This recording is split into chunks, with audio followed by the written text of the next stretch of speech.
And a poet said, "Speak to us of beauty." And he answered, "Where shall you seek beauty, and how shall you find her unless she herself be your way and your guide? And how shall you speak of her except she be the weaver of your speech?" The aggrieved and the injured say, "Beauty is kind and gentle. Like a young mother half shy of her own glory, she walks among us."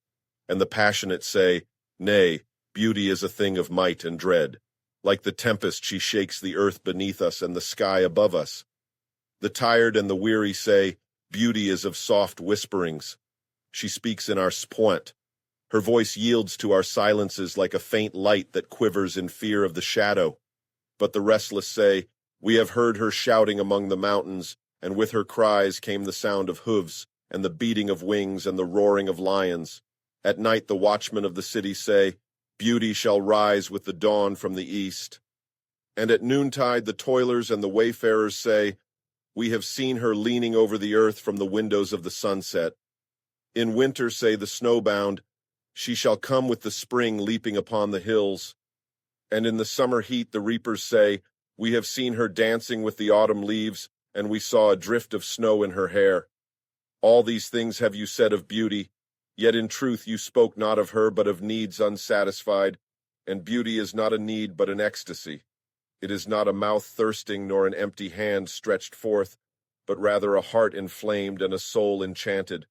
It is not the image you would see nor the song you would hear, but rather an image you see though you close your eyes, and a song you hear though you shut your ears. It is not the sap within the furrowed bark, nor a wing attached to a claw, but rather a garden forever in bloom, and a flock of angels forever in flight. People of Orphalese, beauty is life when life unveils her holy face, but you are life and you are the veil. Beauty is eternity gazing at itself in a mirror, but you are eternity and you are the mirror. Beauty. Everyone's got an opinion. Everyone's chasing it, trying to capture it, define it. Gibran says it's not something you see, or hear, or touch. It's something you feel. A heart inflamed, a soul enchanted. I've seen beauty in a lot of strange places. In the chaos of a Bangkok market, in the stark lines of a desert landscape, in the weathered face of an old woman selling flowers on a street corner. It wasn't always pretty. It wasn't always perfect.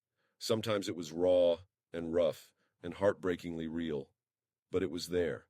A fleeting glimpse of something beyond the surface. A reminder that even in the ugliest of places, there's still something worth seeing, something worth feeling. It's not about perfect images or beautiful songs. It's about that moment when the world falls away and you're left with nothing but a sense of awe, a sense of wonder, a sense that life, in all its messy, complicated glory, is strangely, inexplicably beautiful.